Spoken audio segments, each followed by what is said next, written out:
어르신들 얼마 전에 화가 났다는 이 공약이 하나 있었죠. 개혁신당 이준석 대표가 던진 공약을 둘러싼 후폭풍이 이어지고 있습니다. 어르신들 무임승차, 지하철 무임승차를 폐지하겠다고 하자 대한노인회는 즉각 이런 입장을 내놨습니다.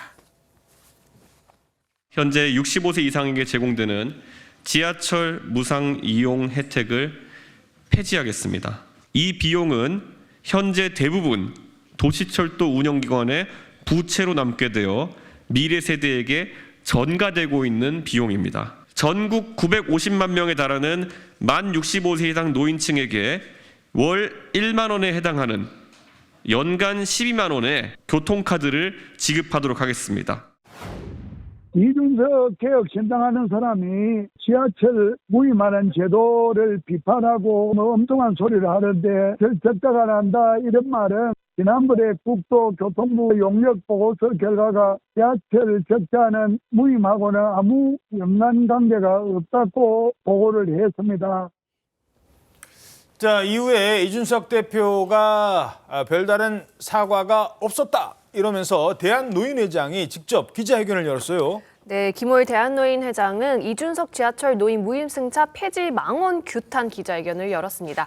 이 자리에서 이준석 개혁신당을 향해 결혼도 안 하고 애도 키워보지 않고 가정살림도 안 해보고 세상 물정 한참 모르는 헛소리를 남발한다며 비난을 쏟아냈습니다.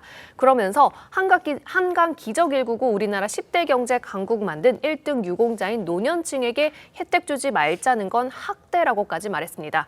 김 회장은 또 이 대표의 공식 사과를 요구했는데 이성을 찾아 노인에게 석고대죄하고 망언 철회하길 바란다면서 망언 취소하지 않으면 내일부터 당사 앞에서 집단 시위하겠다고 경고했습니다. 어르신들이 지금 몰려간대요, 당사로. 네. 대한노인회 비판 어떻게 보십니까? 저는 일단 이 김호일 대한노인회장의 발언이 대단히 부적절하다. 왜냐하면 지금 결혼도 안 하고 애도 안 키워본 사람이 얘기 못하는 겁니까? 그리고 지금 이준석 대표가 집권당 대표도 역임한 사람인데 뭐 이렇게 세상 물정 모른다고 이렇게 얘기하냐고요. 저는 그래서 이건 김호일 대한노인회장의 발언이 제 생각으로는 너무 과도하게 느껴지고 뭐 그건 이제 본질이 아니니까 저는 이거 이준석 대표의 대표죠, 대표인데 일리 있다고 생각해요. 무조건 65세 이상 노인 빈곤율이 높으니까 OECD 국가 중에서 거기 왜 이제 와서 폐지하느냐. 다른 것들을 가지고 이제 복지를 더 늘리든지 이래야 될 판인데 근데 지금 이겁니다. 지하철 전철 이용할 수 없는 노인들이 꽤 많아요, 전국에.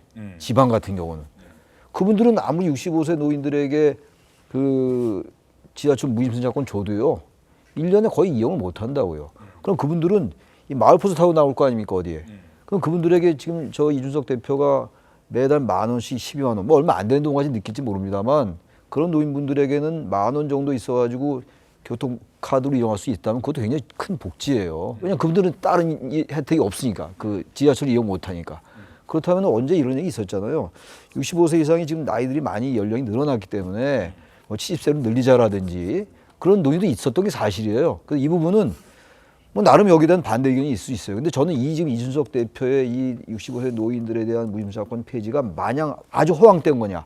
그건 저는 아니라고 본다는 거예요. 100% 오는 건 아니라 하더라도 여러 가지 다른 요인들 고려할 필요가 있다고 생각해서 대한노인회장께서 이렇게 과도하게 뭐 묻정도 모른다, 애도 안 키워봤다고 뭐 얘기 못하는 건 아니잖아요. 예. 그런 점에서는 좀 논란의 여지가 있다고 생각합니다. 그렇군요. 예. 어떻게 보세요? 그러니까 저는 이제 이 문제를 그렇게 봐요. 이게 지금 뭐 과거 김은경 민주당 혁신위원장이 뭐 노인 폄훼 발언했다든가 그다음에 민경우 전 국민의힘 비대위원이 얘기했다든가 이런 거는 결이 다르잖아요. 그거는 망언이고 약간 폄훼 발언이고 그다음에 노인들에 대해서 정말 모욕을 느낄 수 있는 정도의 그런 어르신들에 대한 그런 모욕적 발언이지만 이거는 공약이잖아요. 사실은 이거를 이제 지하철로 무임승차하느냐 아니면 우리가 현금 지급으로 해가지고 이것을 보편적인 복지로 해가지고 전국까지 같이 확대 이용할 수 있느냐 이 논점을 갖고 공약을 이야기한 건데 마치 이걸 가지고 사과하라. 사실은 우리가 공약을 내놓을 때는 국민들이 표로 심판하지 않습니까? 실제로 우리가 아까 제가 선거의 3구도 말씀드렸지만 정책 인물 이슈 중에 우리가 항상 얘기하는 게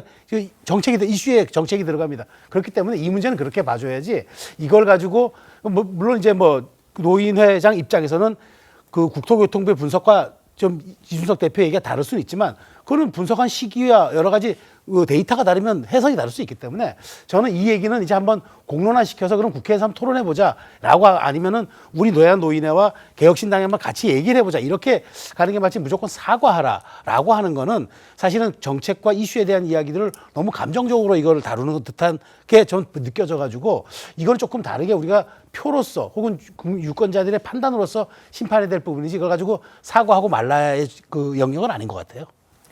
글쎄요, 이제 두 분이 이제 비슷한 얘기를 하셔서 또 다른 입장으로 제가 이제 반론을 하자면, 저는 이 지하철 하면 뭐 여러 가지가 떠오르는데 돌아가신 저희 어머니께서 대전에서 서울 오시는데 천안까지만 기차를 타고 오세요. 거기까지는 요금을 내고 천안에서는 공짜로 지하철을 타고 그 먼 거리를 오십니다. 그 몇 푼 아끼시겠다고. 뭐 그런 개인적인 얘기니까. 근데 그런 걸 보면서 참 어르신들에게 이 지하철이라는 건 참 발이라는 생각을 많이 들었습니다. 게다가 이 공약 얘기잖아요. 공약이라는 거는 일단 남한테 무언가를 주겠다는 게 공약입니다. 준 걸 뺏겠다는 게 공약일까? 여기에서 그럼 뺏기는 사람은 어떤 입장일까? 공약의 어떤 효능에 대해서 한번 생각을 해볼 필요가 있고, 또 하나는 이게 이제 적극적으로 반대하는 분이 있어요. 노인층은 적극적으로 반대하시거든요. 근데 젊은 사람을 겨냥한 공약이라면 젊은 사람들이 적극적으로 찬성을 해야 되는데 뭐 그러면 좋고 뭐 아니면 말고 이런 수준의 공약이거든요. 그래서 공약으로서의 효용성이 있을까라고 했는데 뭐 제 생각과 동의를 하지 않으셔도 됩니다만 젊은 층 입장에서는 어떻게 보십니까? 이 공약을 듣자마자 이준석 대표가 이야기했던 세대 포이론을 다시 한번 환기하는구나. 뭔가 2030 표심을 공략하면서 우리는 이 집단을 이제 표심을 얻게 되면은 대선이든 총선이든 승리할 수 있다라는 대단히 공학적인 사고. 그렇기 때문에 이걸 공약으로 던지는 순간 논란을 어쨌든 환기가 되는 것도 사실상의 노림수였다는 생각이 들고, 공약으로서도 사실상 줬다 뺏는 부분이 어디 있습니까? 그리고 복지는 더 확장을 해나가야 되는 부분이 사실상 방향성상 맞기 때문에 이건 대단히 공학적인 공약에 불과하다 이런 생각이 들었습니다. 예, 알겠습니다. 판단은 여러분이 하시겠죠.